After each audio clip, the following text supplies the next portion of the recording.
Segundo Reis 7, de 1 a 20. Eliseu respondeu: ouçam a palavra do Senhor. Assim diz o Senhor: amanhã por volta desta hora na porta de Samaria tanto uma medida de farinha como 2 medidas de cevada serão vendidas por uma peça de prata. O oficial, em cujo braço o rei estava se apoiando, disse ao homem de Deus: ainda que o Senhor abrisse as comportas do céu, será que isso poderia acontecer? Mas Eliseu advertiu: você o verá com os próprios olhos, mas não comerá coisa alguma. O cerco é levantado.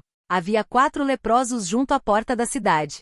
Eles disseram uns aos outros: por que ficar aqui esperando a morte? Se resolvermos entrar na cidade, morreremos de fome, mas se ficarmos aqui, também morreremos. Vamos, pois, ao acampamento dos arameus para nos render. Se eles nos pouparem, viveremos, se nos matarem, morreremos. Ao anoitecer, eles foram ao acampamento dos arameus. Quando chegaram às imediações do acampamento, viram que não havia ninguém ali, pois o Senhor tinha feito os arameus ouvirem o ruído de um grande exército com cavalos e carros de guerra, de modo que disseram uns aos outros: ouçam, o rei de Israel contratou os reis dos hititas e dos egípcios para nos atacarem. Então, para salvar sua vida, fugiram ao anoitecer, abandonando tendas, cavalos e jumentos, deixando o acampamento como estava. Tendo chegado às imediações do acampamento, os leprosos entraram numa das tendas. Comeram e beberam, pegaram prata, ouro e roupas e saíram para esconder tudo. Depois voltaram e entraram noutra tenda, pegaram o que quiseram e esconderam isso também. Então disseram uns aos outros: não estamos agindo certo. Este é um dia de boas notícias, e não podemos ficar calados. Se esperarmos até o amanhecer, seremos castigados. Vamos imediatamente contar tudo no palácio do rei. Então chamaram as sentinelas da porta da cidade e lhes contaram: entramos no acampamento arameu e não vimos nem ouvimos ninguém.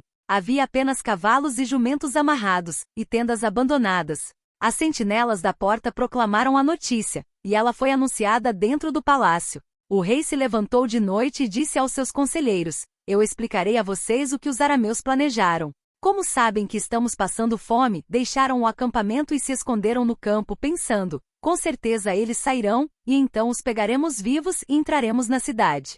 Um de seus conselheiros respondeu: manda que alguns homens apanhem 5 dos cavalos que restam na cidade. O destino desses homens será o mesmo de todos os israelitas que ficarem.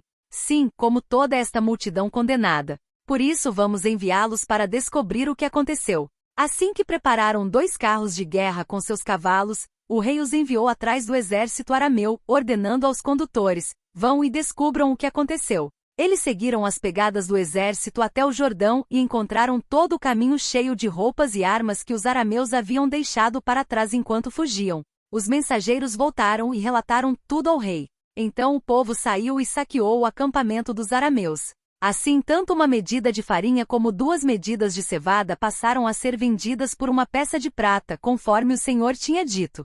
Ora, o rei havia posto o oficial em cujo braço tinha se apoiado como encarregado da porta da cidade, mas quando o povo saiu, atropelou-o junto à porta e ele morreu, conforme o homem de Deus havia predito quando o rei foi à sua casa. Aconteceu conforme o homem de Deus dissera ao rei: amanhã, por volta desta hora, na porta de Samaria, tanto uma medida de farinha como 2 medidas de cevada serão vendidas por uma peça de prata. O oficial tinha contestado o homem de Deus perguntando: ainda que o Senhor abrisse as comportas do céu, será que isso poderia acontecer? O homem de Deus havia respondido: você verá com os próprios olhos, mas não comerá coisa alguma. E foi exatamente isso que lhe aconteceu, pois o povo o pisoteou junto à porta da cidade, e ele morreu.